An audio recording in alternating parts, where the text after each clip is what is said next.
Gold, trusted gold buyers. మీరు తాకట్టు పెట్టిన బంగారాన్ని విడిపించి ఈ రోజు ఉన్న మార్కెట్ ధరకు కొనబడను. నమస్తే, నేను Kavitha. Welcome to I dream news and నిజాలు.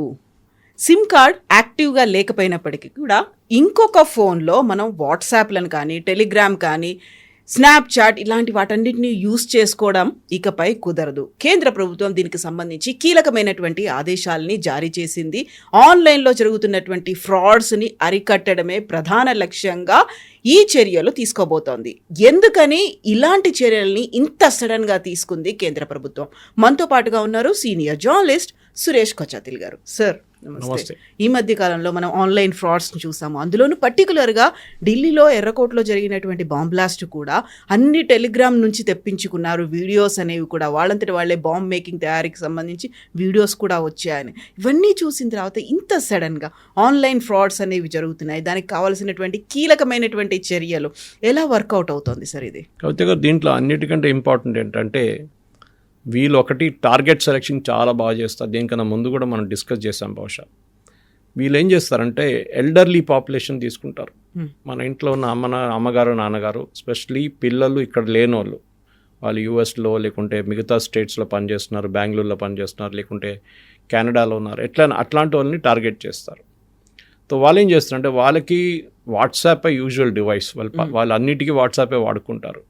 టెలిగ్రామ్ కూడా వాడుకోరు ఎల్డర్లీ పీపుల్. సో వాళ్ళు ఏం చేస్తారంటే వాళ్ళ పిల్లలతోని, గ్రాండ్ చిల్డ్రన్తో మాట్లాడడానికి WhatsApp calls, WhatsApp video calls వాడుకుంటారు. సో ఈ వాట్సాప్ కాల్ని మీరు మీ ఇంట్లో ఉన్నప్పుడు మీరు మీ వైఫైతో కనెక్ట్ చేసుకుంటారు, విచ్ ఇస్ ఓకే. కానీ ఇప్పుడు గవర్నమెంట్ ఏమంటున్నారంటే మీరు వైఫైతో కనెక్ట్ చేసుకుంటే ఇంట్లో ఉన్న వైఫై, పబ్లిక్ వైఫై ఎక్కడైనా కానీ 6 గంటల సేపు తర్వాత అది డిస్కనెక్ట్ అయిపోతుంది. మళ్ళీ మీకు ఒక క్యూఆర్ కోడ్ వస్తుంది. క్యూఆర్ కోడ్ మీ సిమ్ కార్డుకి వస్తుంది. ఏ సిమ్ కార్డులో మీరు రిజిస్టర్ చేశారో, ఏ ఫోన్లో ఉందో ఆ సిమ్ కార్డ్, దానికి ఒక క్యూఆర్ కోడ్ వస్తుంది. మళ్ళీ మీరు దాని నుంచి లాగిన్ చేసుకోవాలి.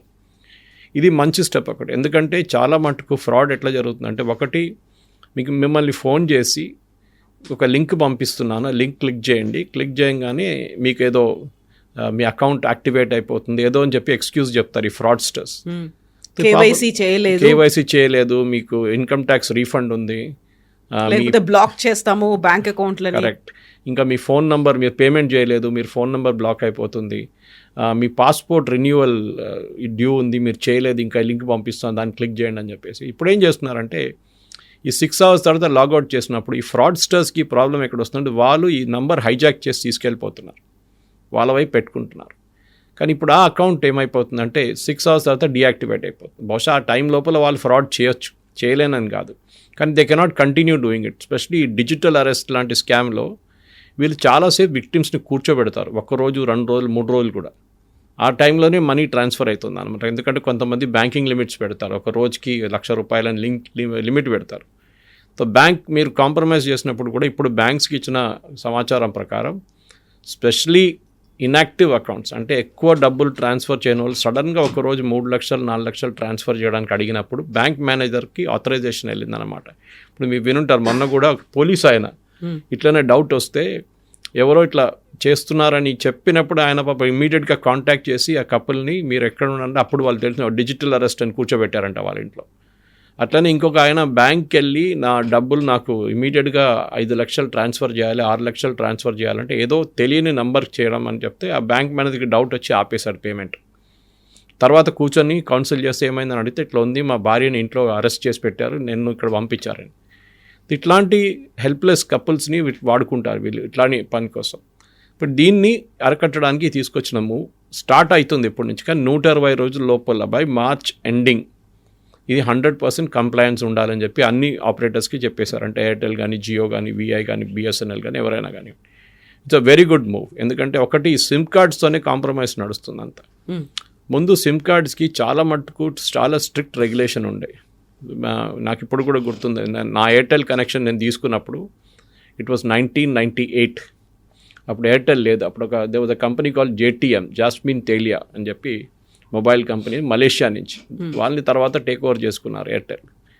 సో ఈ కంపెనీ కూడా అప్పుడు కార్డు ఇచ్చినప్పుడు ఆ టైంలో ఆధార్ లేకుండే, కానీ ఆ టైంలో ఉన్న బ్యాంక్ డాక్యుమెంట్స్ కానివ్వండి, మీ పాన్ కార్డు యూజ్ చేసుకున్నారు చాలా మటుకు. ఆ టైంలో పాన్ కార్డు తీసుకొని వెరిఫికేషన్ చేసే సిమ్ కార్డు ఇచ్చారు వాళ్ళు.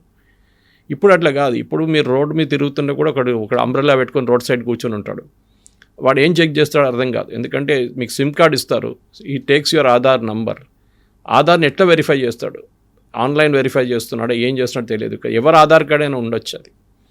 ఇప్పుడు నా పేరు మీద ఆధార్ కార్డు, నేను ఇంకో సిమ్ కార్డు తీసుకున్నప్పుడు 5 సిమ్ కార్డు కూడా వెళ్ళి తీసుకోవచ్చు. దాన్ని మిస్యూజ్ చేసుకోవచ్చు. ఈ మిస్యూజ్ అరికట్టడానికి ఇప్పుడు ఇట్లాంటి చర్యలు తీసుకొస్తున్నాయి. దీంతో 100% అయితే ఆగదు, ఫ్రాడ్స్ ఇంకా నడుస్తుంటాయి. కానీ మెయిన్గా ఏంటంటే ఒక ఇన్కన్వీనియన్స్ కూడా కాబోతుంది. సపోజ్ మీరు ఫారిన్ కంట్రీకి వెళ్ళారనుకోండి, మీ సిమ్ కార్డ్ మీరు వాడట్లేదు, ఎందుకంటే you're not on international roaming. చాలామంది తీసుకోరు ఇంటర్నేషనల్ రోమింగ్. వాళ్ళు హోటల్కి వెళ్ళినప్పుడు హోటల్ నుంచి ఉన్న వైఫై యూజ్ చేసి వాళ్ళు వాట్సాప్ యాక్సెస్ చేసుకుంటారు. ఇప్పుడు ఫర్ ఎగ్జాంపుల్ మీరు అబ్రాడ్ వెళ్ళినప్పుడు చాలామంది రోమింగ్ తీసుకోరు, ఇంటర్నేషనల్ రోమింగ్, ఎందుకంటే చాలా ఎక్స్పెన్సివ్ అది. వాళ్ళు ఏం చేస్తారంటే అక్కడ వెళ్ళిన తర్వాత, ఇప్పుడు ఫర్ ఎగ్జాంపుల్ మీరు దుబాయ్లో ల్యాండ్ అయ్యారనుకోండి, ఇప్పుడు మొన్న నేను వెళ్ళినప్పుడు అది చూశాను. దుబాయ్ ఎయిర్పోర్ట్లో వాళ్ళు మీకు ఒక రోజుకి ఒక సిమ్ కార్డ్ ఇస్తారు. అది ఒక రోజు తర్వాత డీయాక్టివేట్ అయిపోతుంది, మీరు లేకుండా ఎక్స్టెండ్ చేసుకోవచ్చు. అక్కడ ఉన్న దుబాయ్లో ఉన్న ఎటిసాట్ కంపెనీ వాళ్ళ సిమ్ కార్డ్ అన్నమాట అది.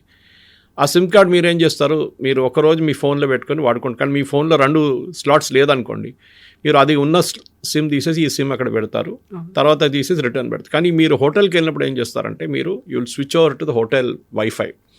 మన అందరూ ఇప్పుడు ఏ హోటల్కి వెళ్ళినా కానీ ఫస్ట్ రెస్టారెంట్ ఉందా, లేకుంటే బ్రేక్ఫాస్ట్ ఉందా పొద్దున అని అడగాం. మనం ఫస్ట్ అడుగుతున్నాడు సిమ్ మీ ఇతర వైఫై పాస్వర్డ్ ఏంటని అడుగుతాం మనం. అది అన్ని చోట్ల అంతే జరుగుతుంది. అన్నిటికంటే డేంజరస్ పబ్లిక్ వైఫై యాక్సెస్ చేసినప్పుడు. ఎయిర్పోర్ట్లో వైఫై యాక్సెస్ చేస్తున్నప్పుడు మీరు చాలా కేర్ఫుల్ ఉండాలి, ఎందుకంటే మీ ఫోన్ ఇన్ఫర్మేషన్ కూడా అక్కడికి వెళ్తుంది ప్రొవైడర్ దగ్గరికి. ఎనీవే సెక్యూరిటీ మెజర్స్ అక్కడ కూడా ఉందనుకోండి. కానీ మెయిన్గా ఇప్పుడు ప్రాబ్లం ఎక్కడ రాబోతుందంటే, ఇట్లాంటి మనుషులు అబ్రాడ్ పోయినప్పుడు యూ కెనాట్ యాక్సెస్ వైఫై అక్కడి నుంచి. కానీ దాని క్లారిటీ కూడా ఇంకా కొన్ని రోజులు వచ్చేస్తుంది, అదేం చేయొచ్చు అని చెప్పి. Anyway that same SIM card మీదనే మీ ఇంటర్నేషనల్ సిమ్ కార్డ్ రోమింగ్ లేకుండానే యాక్టివేట్ చేయొచ్చు అని ఒక క్లారిటీ బహుశా ఇంకొక వారం లోపల వచ్చేస్తుంది. ఇప్పుడు ఇచ్చినదంటే సెట్ ఆఫ్ ఇన్స్ట్రక్షన్స్ ఇచ్చారు. ఇది చాలా మటుకు ప్రాబ్లం ఎక్కడ వస్తుందని నేను చెప్పినట్లు, ఇది మన ఫేస్బుక్ వాడుకోవడానికో లేకుంటే ట్విట్టర్ వాడుకోవడానికి ప్రాబ్లం లేదు. The problem is accessing communication devices అనమాట, సోషల్ మీడియా చాట్స్ అనమాట. అది స్నాప్చాట్ ఉండొచ్చు, వాట్సాప్ ఉండొచ్చు, టెలిగ్రామ్ ఉండొచ్చు, ఇట్లా అన్నిట్లో ఎక్కడైనా యూస్ చేసుకోవచ్చు అనమాట. సో ఒక స్టెప్ బై స్టెప్ గవర్నమెంట్ ఏం చేస్తుందంటే ఫ్రాడ్స్టర్స్ని ఆపుతున్నారు. ఎందుకంటే మొన్ననే మనం చూసాం, హైదరాబాద్లో అయ్యప్ప సొసైటీలో ఒక పెద్ద రేడ్ జరిగింది, 10 మందిని పట్టుకున్నారు. ఆస్ట్రేలియన్ కస్టమర్స్ని డ్యూప్ చేస్తున్నారు ఇక్కడ కూర్చొని.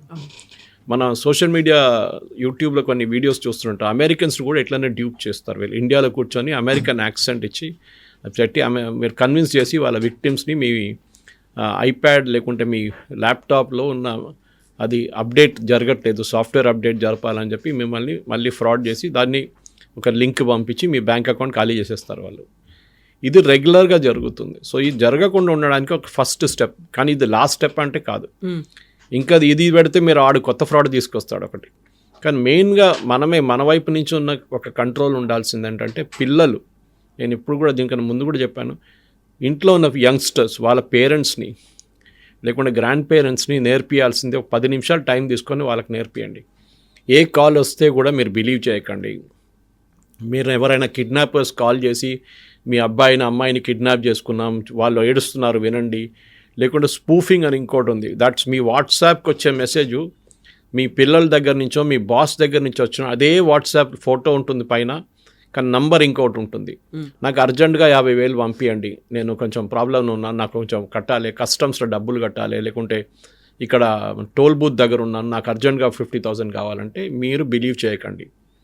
అది ఎవరైనా ఉండొచ్చు, మీ బాస్ అయినా ఉండొచ్చు. మొన్న కూడా చూసాం, ఒక 2 కోట్లు పంపించారంటే ఎవడో ఫైనాన్షియల్ ఆఫీసర్ వాళ్ళ బాస్ కోసం. చూస్తే అది కాదంట వాళ్ళు. You should be at least common sense ఏంటంటే ఇంత పెద్ద అమౌంట్ ఎప్పుడైనా పంపించట్టు. లేకుంటే కొంతమంది నాకు అమెజాన్ గిఫ్ట్ కార్డ్స్ కావాలని చెప్పి డబ్బులు అడుగుతారు మీ దగ్గర. అరే నీ ఆంట్ కదా, మీ అమ్మగారు అడుగుతున్నారని చెప్పి మీరు పంపిస్తారు అమ్మగారికి. అది మీ అమ్మగారి నెంబర్ ఉండదు, కానీ ఫోటో ఉంటుంది పైన, చూస్తే అదే ఉంటుంది ఫోటోగ్రాఫ్. సో స్పూఫింగ్ అంటారు దాన్ని. ఇంకోటి ఏంటంటే వీళ్ళు చేసేది మెయిన్గా ఐడెంటిటీ ఫ్రాడ్ అంటారు. అదే సిమ్ కార్డ్తో అరికట్టబోతున్నారు. అంటే మిమ్మల్ని మిమిక్ చేసి మీ ఫ్రెండ్స్ కూడా మెసేజ్ పంపిస్తారు. అది నేను ఇక్కడ చికాగో ఎయిర్పోర్ట్లో ఉన్నాను, లేకుంటే దుబాయ్ ఎయిర్పోర్ట్లో ఉన్నాను, నా పాస్పోర్ట్ పోయింది, నా మొత్తం బ్యాగ్ పోయింది, నాకు డబ్బులు పంపియండి అని చెప్పేసి. Again you will mistake it for. So youngsters చాలామందికి తెలిసిపోయింది గేమ్ అంతా. కానీ ఇప్పుడు కూడా వాళ్ళు టార్గెట్ చేస్తున్న ఎల్డర్లీ పీపుల్, ముసలైన వాళ్ళు, ఇంట్లో ఉన్న వాళ్ళని స్పెసిఫిక్గా టార్గెట్ చేస్తున్నారు. సో ఇది బేసిక్లీ మొన్న కూడా సైబరాబాద్ పోలీస్ వాళ్ళు నిన్న కూడా ఒక క్యాంప్ నడిపించారు ఏదో ఒక గేటెడ్ కమ్యూనిటీలో.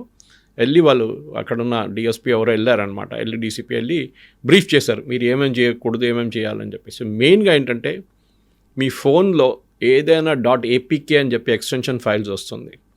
అది మీరేమనుకుంటారు, ట్రేడింగ్ ఫైల్, ట్రేడింగ్ లింక్ అని చెప్తారు. ట్రేడింగ్ చేసుకోండి మాతో, మీకు 400% ప్రాఫిట్ ఇస్తాం, లేకుంటే మీకు లైక్ కొడితే మీకు 10 రూపాయలు ఇస్తాం పర్ లైక్కి, మీరు ఒక రివ్యూని లైక్ చేస్తే దానికి మళ్ళీ 50 రూపాయలు ఇస్తాం, ఏం చేయక్కర్లేదు ఒక యూట్యూబ్ వీడియోని లైక్ చేయండి డబ్బులు ఇస్తాం అని చెప్పి. There nothing called free lunch in life. ఎవడు డబ్బులు మీకు ఫ్రీగా ఇవ్వడు, కష్టపడి పని చేస్తేనే డబ్బులు వస్తుంది. అది మనందరూ నేర్చుకోవాల్సింది. సో డెఫినెట్గా ఇట్లాంటి చర్యలతో ఇప్పుడు జరిగేపోయే దీనికి మీరు టెన్షన్ పడక్కర్లేదు. ఇవాళ అన్ని న్యూస్ పేపర్లో న్యూస్ వచ్చింది. కానీ మీరు లెజిటిమేట్ యూజర్ ఉంటే మీకు ప్రాబ్లం ఉండదు. ఒకటే ప్రాబ్లం ఏంటంటే మీ జోన్ నుంచి మీరు మూవ్ అయ్యి బయటికి వెళ్ళినప్పుడు మీరు వైఫై నుంచి యాక్సెస్ చేసుకున్నప్పుడు దీనికి ఏముంటుంది, అది ఆ క్లారిఫికేషన్ కూడా బహుశా ఇంకా ఒక వారం లోపల యూజర్స్ మన ఎయిర్టెల్ కానీ జియో కానీ వీళ్ళందరి దగ్గర నుంచి ఒక క్లారిఫికేషన్ వస్తుంది how to access that also. కానీ క్యూఆర్ కోడ్ అనేది మళ్ళీ ప్రాబ్లం ఎక్కడ వస్తుందంటే this again with elderly people. వాళ్ళకి క్యూఆర్ కోడ్ యాక్సెస్ చేయడం, క్యూఆర్ కోడ్ని అప్రూవ్ చేయడం, ఇదంతా కొంచెం కాంప్లికేషన్ ఉంటుంది. అగైన్ మీకు డౌట్ ఉంటే ఇంట్లో husband and wife elderly couple ఉంటా, మీ పక్కన ఇంట్లో ఎవరైనా ఒక యంగ్స్టర్ ఉంటారు, వాళ్ళ దగ్గర వెళ్ళి అడగండి ఇట్లాంటి ఒక మెసేజ్ వచ్చింది, ఇట్లాంటి క్యూఆర్ ఇది ఏం చేయాలని అడిగితే they will tell you how to do it. కానీ you don't fall prey to. ఎందుకంటే చాలా బాధ డైలీ చూస్తున్నాం, డైలీ పేపర్లో చూస్తుంటారు కవిత గారు మీరు 50 లక్షలు పోయినాయి, ₹1 కోటి పోయినాయి, 3 కోట్లు పోయినాయి అని. This is the sad fact of life. అది డెఫినెట్గా స్టాప్ చేయాల్సిన టైం వచ్చేసింది ఇప్పుడు. అందులోనూ ఈ మధ్య కాలంలో విపరీతంగా వినిపిస్తున్నటువంటి మాట డిజిటల్ అరెస్ట్ అనేది. డిజిటల్ అరెస్ట్లు అనేవి అసలు లేవు అని చెప్పినప్పటికి కూడా ఆ క్యాంపెయినింగ్ ఎంత చేసినప్పటికీ అరెస్ట్ అనే మాటకే భయపడిపోతాం. అందులోనూ డిజిటల్ అరెస్ట్ అంటే ఏంటో తెలియనటువంటి పరిస్థితి. దాని మీద కూడా ఇప్పుడు అవగాహన, క్యాంపెయినింగ్ అనేవి ఎక్కువగా యాడ్స్ రూపంలో వచ్చినప్పటికీ ఇంకా మాసెస్లోకి రీచ్ అవ్వలేదు కదా. అది నేను ఇప్పుడు కూడా చెప్తాను, దీనికన్నా ముందు చెప్పాను, బహుశా నాకు గుర్తులేదు ఏ ఛానల్లో చెప్పాను. కానీ I think government, especially state government and state police DGP లెవెల్లో ఫిలిం స్టార్స్ వీళ్ళందరికన్నా మంచి ఇన్ఫ్లుయెన్స్ చేసి ఫిలిం స్టార్స్ వాళ్ళని వాడుకొని, ఫర్ ఎగ్జాంపుల్ నాకు ఇప్పుడు కూడా గుర్తులు అమితాబ్ బచ్చన్ గారు ఇట్లానే ఏదో ఒక 2-3 సోషల్ సర్వీస్ యాడ్స్ చేశారు. డెఫినెట్లీ వాళ్ళు ఛార్జ్ చేయరు, దాన్ని ఫ్రీగా చేస్తారు వాళ్ళు. సో ఇక్కడున్న మెయిన్ యాక్టర్స్ కానీ చిరంజీవి గారు కానీ వెరీ రీసెంట్గా ఐబొమ్మ రవిని పట్టుకున్న తర్వాత నాగార్జున కూడా అన్నాడు డిజిటల్ అరెస్ట్ మా ఫ్యామిలీ మెంబర్స్ కూడా గురయ్యారు అనేది. సో డెఫినెట్గా సో దాన్ని ఆలోచించండి, ఎడ్యుకేటెడ్ ఉన్న వాళ్ళు కూడా దాన్ని they are following prey to it. So film స్టార్స్ని తీసుకుని ఇది ఒక 1 minute or 30 second కమర్షియల్ తయారు చేసి ఇట్లా ఏం లేదు, మీరు భయపడక్కర్లేదు, డిజిటల్ అరెస్ట్ అనే కాన్సెప్టే లేదు, మీకు ఎవడైనా ఫోన్ చేసి బాంబే ఎయిర్పోర్ట్లో డ్రగ్స్ పెట్టుకున్నారు, మీకు వచ్చిన దాని ప్యాకెట్లో డ్రగ్స్ ఉంది, లేకుంటే మీ అబ్బాయిని అమ్మాయిని అరెస్ట్ చేసుకున్నాం అదంటే మీరు బిలీవ్ చేయకండి. ఇమ్మీడియట్గా మీ నైబర్స్ని కాంటాక్ట్ చేయండి, లేకుంటే పక్కనున్న 100 నెంబర్ కాల్ చేయండి, 1930 కాల్ చేయండి. National cyber security helpline అది 24/7 పనిచేస్తుంది. మీరు ఎప్పుడు and don't believe even your own children. మీ పిల్లల వాయిస్లో మిమిక్ చేసి ఏఐ యూజ్ చేసి మీకు వీడియోలు పంపిస్తారు, మార్ఫ్ చేసిన వీడియోలు పంపిస్తారు ఏఐ జనరేటెడ్. మీ పిల్లలు ఎక్కడో ఆఫ్రికాలో పడిపోయినారు, అక్కడ పట్టుకున్నారు, ఇక్కడ పట్టుకున్నారని చెప్పి అన్ని దొంగలు పడవచ్చు. సో ఈ నైజీరియన్ స్కామ్స్ నుంచి మొదలైంది ఇదంతా. మనం ముందు గుర్తుంటుంది నైజీరియన్ స్కామ్ అంటుండే 420 అని. ఇప్పుడు నైజీరియన్స్ అంతా పక్కన వెళ్ళిపోయారు. Now it is all totally controlled from gangs from Thailand, northern Myanmar నుంచి అక్కడున్న గ్యాంగ్స్ చాలామంది దాంట్లో ఇండియా నుంచి వెళ్ళిన అబ్బాయిలు అమ్మాయిలు ఉన్నారు. తెలియకుండా అబ్రాడ్ ఉద్యోగం ఇస్తా అని చెప్పి. అది ఇంకోటి నేను మన ప్రేక్షకులకు చెప్పాల్సింది, మీకు ఎవరికైనా బయట నుంచి ఒక జాబ్ ఆఫర్ వచ్చింది అనుకోండి, అన్లెస్ మీరు అక్కడున్న ఇండియన్ ఎంబసీతోని కాంటాక్ట్ చేసి, లేకుంటే మన దగ్గర ministry of external affairs contact చేసి, లేకుంటే 1930 ఫోన్ చేసి మీరు అడగండి ఒకసారి that is this correct or not. అది చాలా ఇంపార్టెంట్. ఎందుకంటే మీరు ఇది చేసిన తర్వాత అది కాదు, మీరు జాబ్ ఆఫర్ ఫేక్ అయింది, అక్కడ వెళ్ళి మీరు థాయిలాండ్లో ఉద్యోగం వచ్చింది వెళ్దామని చెప్పి. నేను కూడా థాయిలాండ్లో పనిచేశాను బ్యాంకాక్లో. బట్ ఐ వెంట్, ఎందుకంటే మా ఫ్రెండ్ కంపెనీకి వెళ్ళాను నేను. So I knew where I was going. సంవత్సరం పాటు నా కాంట్రాక్ట్ ఉంటే సంవత్సరం పాటు పనిచేసి వచ్చేసాను. కానీ చాలామంది ఇక్కడ నుంచి మీకు నెలకు 3 లక్షలు ఇస్తాము, 4 లక్షలు ఇస్తాము, ట్యాక్స్ ఫ్రీ అమౌంట్ అనగానే పడిపోతారు దానికి. ఎక్కువగా మయన్మార్ కేసులు ఈ మధ్యన వస్తున్నాయి. గతంలో జామ్తారా బ్యాచ్ అనేవాళ్ళు, అదొకటి ఉండేది. అది డెఫినెట్. ఇప్పుడు చూడండి, నాకు మీరు ఇక్కడ కూర్చున్నప్పుడు నాకు ఒక ఫేక్ కాల్ వచ్చింది. సో ఇప్పుడు 1st of I think next month నుంచి ఆర్ 1st of January నుంచి ప్రతి కాల్, మీకు రాబోయే ప్రతి కాల్ని ఒక నంబర్ కాకుండా పేరు ఉంటుంది. ఇప్పుడు మీరు ట్రూ కాలర్ వాడితేనే మీకు అది ఆ ఫెసిలిటీ ఉందన్నమాట. అవును. ట్రూ కాలర్ లేకుంటే మీరు దాన్ని క్యాప్చర్ చేయలేరు. సో ఇప్పుడు ఏమవుతుందంటే ట్రూ కాలర్ లేకుండానే ఇప్పుడు తెలియని ఒక నంబర్ నుంచి కాల్ వస్తే ఆ మనిషి పేరు వస్తుంది ఆ సర్వీసెస్ నుంచి ఎవరైనా. So that 1st of December or I think 1st of January నుంచి ఇది ఇంప్లిమెంట్ చేయబోతున్నారు. సో మీరు సిమ్ కార్డ్ ఎవరు తీసుకున్నారో వాళ్ళ పేరు నుంచే మీకు కాల్ వస్తుంది. So you can easily make out. ఇప్పుడు నేను ట్రూ కాలర్ ఇన్స్టాల్ చేశానని నాకు ఫ్రాడ్ కాల్ అని చెప్పింది అప్పుడు ఇమీడియట్గా. ఇప్పుడు మనం మాట్లాడుతున్నప్పుడే ఫ్రాడ్ కాల్ వచ్చింది ఒకటి. సో ఇట్లాంటి చాలా కాల్స్ వస్తూనే ఉంటుంది మీకు. మీ మారుతి కార్ సర్వీస్కి డ్యూ ఉందని చెప్పేసి, నాకు మారుతి కారే లేదు నాకు అని చెప్తాను నేను. Okay, then the realise.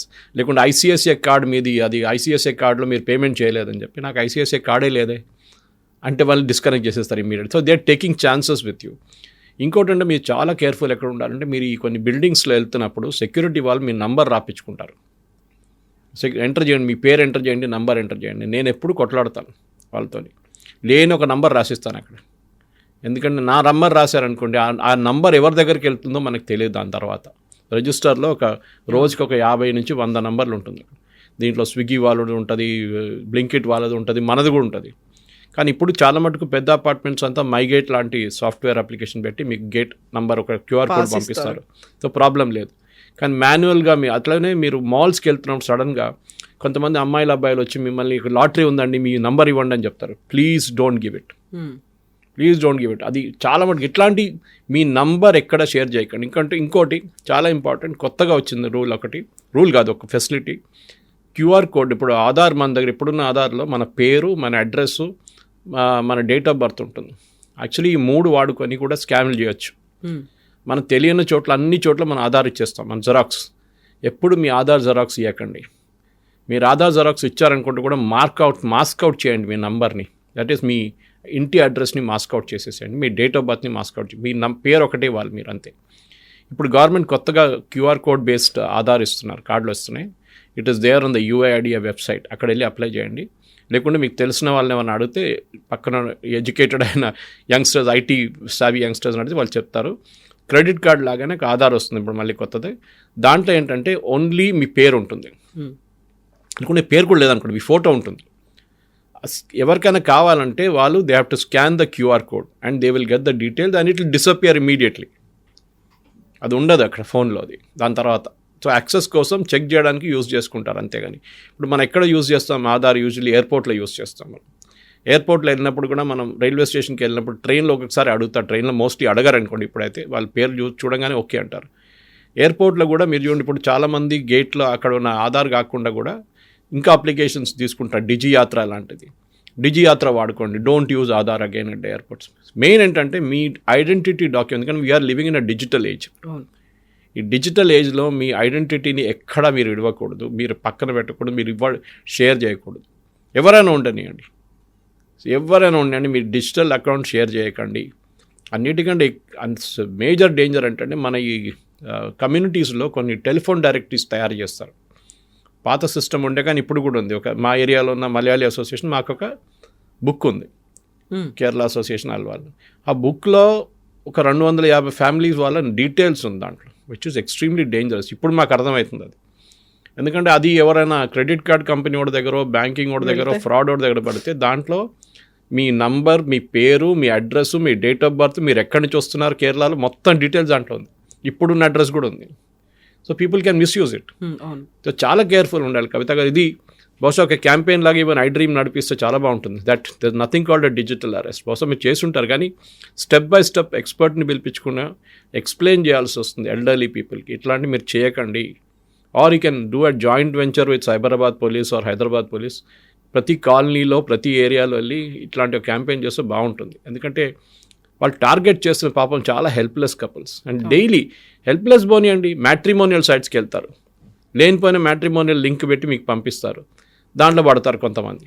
₹1,00,000, 10 లక్షలు, 20 లక్షలు పంపించిన తర్వాత ట్రేడింగ్ స్కామ్ ఇంకోటి. మీరు ఈ షేర్ తీసుకోండి, ఇది రేపటికి ₹2,000 అయిపోతుంది. Nothing like that. తర్వాత తెలిసిపోతుంది. నాకు తెలిసిన ఒక అబ్బాయి పాపం సూసైడ్ చేసుకుని వెళ్ళిండు మొన్న. So I counselled him. 4 కోట్లు అప్పు తీసుకొని ఇట్లాంటి ట్రేడింగ్ స్కామ్లో పడ్డాడు. ఫస్ట్ చిన్న అమౌంట్ పెట్టగానే వాళ్ళ అమౌంట్ ఇమీడియట్ 50,000 పంపించిన. You got confident. చాలా డేంజరస్ కాదు. This is something that you people like you not educate అన్నమాట.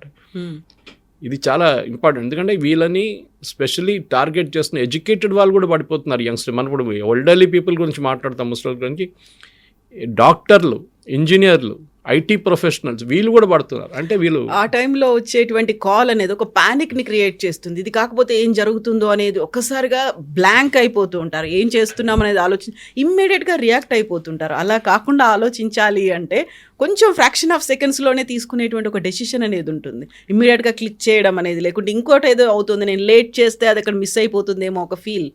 మీరు గేటెడ్ కమ్యూనిటీస్కి వెళ్తే చాలా మటుకు ఆర్ ఈవెన్ ఇండిపెండెంట్ హౌసెస్కి వాళ్ళు బయటికి రారు. ఎల్డర్లీ కపుల్స్ వాళ్ళకి ఏదో హెల్త్ ప్రాబ్లం ఉంటుంది, ఏదో ఉంటుంది, సాయంత్రం బహుశా వాకింగ్కి వెళ్తారు, పొద్దున వాకింగ్కి వెళ్తారు. ఐ థింక్ అసోసియేషన్ వాళ్ళు కూడా ప్రతి రెసిడెన్షియల్ అసోసియేషన్ అండ్ ఇండిపెండెంట్ ఇండ్లు ఉన్న వాళ్ళకి కూడా వెళ్ళి ఒక క్యాంప్ లాగా కండక్ట్ చేయడం చాలా ఇంపార్టెంట్. సండే రోజు ఒక మీటింగ్ పెట్టండి, దాంట్లో ఎవరైనా తెలిసిన సైబర్ సెక్యూరిటీ ఎక్స్పర్ట్ని పిలవండి. సైబరాబాద్లో చాలామంది ఉన్నారు, సైబరాబాద్ పోలీసులో ఉన్నారు, ఈవెన్ హైదరాబాద్ పోలీసులో ఉన్నారు. వాళ్ళని పిలిస్తే వాళ్ళకి ఇన్స్పెక్టర్ కానీ వాళ్ళు డీసీపీ లెవెల్ అని పంపిస్తారు. They will explain to you very well. అంటే ఇట్లాంటి స్కామ్ ఒక 10 స్కామ్లు టాప్ తీసుకోండి మీరు. ఇన్వెస్ట్మెంట్ నుంచి మొదలవుతుంది, డిజిటల్ అరెస్ట్ ఉంటుంది, మీరు డ్రగ్స్ పట్టుకున్నారని చెప్పి కస్టమ్స్ ఆఫీషియల్ ఒక పోలీసు వాడు వచ్చి కూర్చుంటాడు, పక్కన ఒక జడ్జి ఉంటాడు, ఇదంతా ఫేక్. ఇట్లాంటి ఎవరు చేయరు.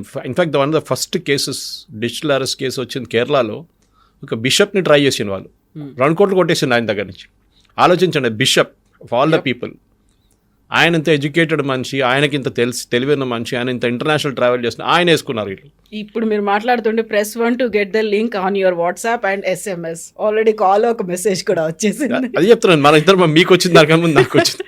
So this is a constant thing. మీరు ఎన్ని నెంబర్లు బ్లాక్ చేస్తారు? మీరు ఒక నెంబర్ బ్లాక్ చేయగానే నెక్స్ట్ నెంబర్కి వెళ్ళిపోతారు. వాడు నెక్స్ట్ నెంబర్ కానీ నెక్స్ట్ నెంబర్ హంటింగ్ నెంబర్స్ ఉంటుంది వాళ్ళ దగ్గర. ఇది చాలా ఇంపార్టెంట్, ఎందుకంటే మన డిజిటల్ ఫుట్ ప్రింట్స్ అనేది మనం ఎక్కడ ఇవ్వకూడదు. And our people, elderly people especially should be very careful. So ఈ సిమ్ కార్డ్, మన కాన్వర్జేషన్ మొదలుపెట్టింది సిమ్ కార్డ్ నుంచి స్టార్ట్ అవుతుంది, which is a very good move. Problem ఎక్కడ వస్తుందంటే, మీ దగ్గర డ్యూయల్ సిమ్ కార్డ్ ఉందనుకోండి. ఇప్పుడు నా దాంట్లో డ్యూయల్ సిమ్ కార్డ్ ఉంది. ఫస్ట్ ఒరిజినల్ సిమ్ కార్డ్ నాది 1998 ఉన్న నంబర్, అదే నెంబర్ ఇప్పుడు కూడా కంటిన్యూ అవుతుంది. How many years is now? 2008, 18, now 25, almost I think more than 25 years. 1998లో తీసుకున్న నంబరు, ఆ సిమ్ కార్డ్ దానికి లింక్డ్ ఉంది నా వాట్సాప్. కానీ నాకు సెకండ్ ఒక జియో డివైస్ ఉంది, జియో సిమ్ ఉంది, ఎందుకంటే ట్విన్ సిమ్. దాన్ని నేను అప్పుడప్పుడు డైరెక్ట్ జియో నుంచి వాడుకోవడానికి ట్రై చేస్తాను. Now the question will be, నేను ఆ సెకండ్ డివైస్ వాడుకుంటున్నప్పుడు, ఎందుకంటే ఫస్ట్ డివైస్ కొన్ని ఏరియాస్లో సిగ్నల్ ఉండవు, కొన్ని ప్లేస్లో ఎయిర్టెల్ పనిచేయదు, అక్కడ వెళ్ళినప్పుడు జియో స్విచ్ ఓవర్ చేసుకుంటాను. అప్పుడు ఇది పనిచేస్తుందా లేదా WhatsApp, that will be a question. కొన్ని టెక్నికల్ ఛాలెంజెస్ ఉంటుంది. First few days, first few weeks చాలా కంప్లైంట్స్ రావబోతుంది, ఇట్లా అవుతుంది.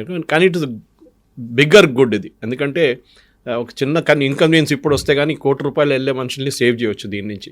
సో గవర్నమెంట్ ఆఫ్ ఇండియా ఇది తీసుకున్న చాలా బాగుంది, TRI వాళ్ళు కూడా. అండ్ బహుశా ఇంకా కొన్ని స్ట్రింజెంట్ రెగ్యులేషన్స్ కూడా తీసుకురావాల్సి వస్తుంది, ఎస్పెషల్లీ బ్యాంకింగ్ సెక్టర్లో. మీరు మీ వైపునున్న గూగుల్ పే కానీ, మీ ఫోన్పే కానీ, UPI డివైసెస్లో ఒక లిమిట్ పెట్టండి పర్ డేకి. 50,000 కన్నా ఎక్కువ నేను ట్రాన్స్ఫర్ చేయను, ఎందుకంటే మీరు ఎప్పుడైనా మార్చుకోవచ్చు అది కావాలంటే. మీరు చేంజ్ చేయకండి, దాన్ని లిమిట్ అట్లనే పెట్టండి. చాలా ఇంకా బ్యాంకింగ్లో కూడా, బ్యాంకింగ్ దాంట్లో కూడా మీరు you ensure that SIM card, ఆ సిమ్ కార్డ్ ఉంటుంది చూడండి, ఆ SIM card is link to number. Me number ఒకటి ఉంటుంది, బ్యాంకింగ్ నంబర్లో ఒక మొబైల్ నెంబర్ ఉంటుంది, OTP వెళ్ళేది. ఆ OTP మీ కొడుకో కూతురుకు పంపించండి, ఆ నెంబర్ పెట్టండి దీంట్లో. బికాజ్ వాళ్ళకి ఏదైనా డౌట్ వచ్చినప్పుడు వాళ్ళకి మెసేజ్ వస్తుంది OTP, అప్పుడు వాళ్ళకి డౌట్ వస్తుంది ఇదేదో యాక్సెస్ అయిందని చెప్పేసి ఎక్కడి నుంచో. మీరు కూడా తర్వాత మీ OTP వచ్చింది, అందరికీ కూడా OTP వస్తూనే ఉంటుంది. బట్ మీ కూతురు అక్కడ కొడుకు అక్కడి నుంచి పంపిస్తారు కదా, ఇది మమ్మీ డాడీ OTP వచ్చింది తీసుకోండి అని చెప్పి. బట్ మీ నంబర్ పెట్టారనుకోండి, మిమ్మల్ని టార్గెట్ చేస్తారు వాళ్ళు. సో యూ షేర్ బ్యాంకింగ్ దాంట్లో OTP should always be with somebody educated. వాళ్ళు పెడితే డెఫినెట్లీ వాళ్ళకి ఒక డౌట్ వస్తుంది, ఎందుకు రాత్రి 1 గంటకు ఇది నడుస్తుందని చెప్పేసి ఇండియన్ టైంలో దే విల్ ఇమీడియట్లీ పర్కప్ అన్నమాట. సో దిస్ ఇస్ చిన్న చిన్న స్టెప్స్ చెప్తున్నాను, మన వైపు నుంచి మనం తీసుకోవాల్సిన జాగ్రత్త. అదే ఒక క్యాంపెయిన్ లాగా state government, film stars, sports personalities వీళ్ళందరినీ వాడుకుంటే బాగుంటుంది. నేషనల్ లెవెల్లో and even at the state లెవెల్లో, డిఫరెంట్ లాంగ్వేజెస్లో కూడా అది చేయాల్సిందన్నమాట. Yes, sir. Thank you so much. Thank you very much. Thank you.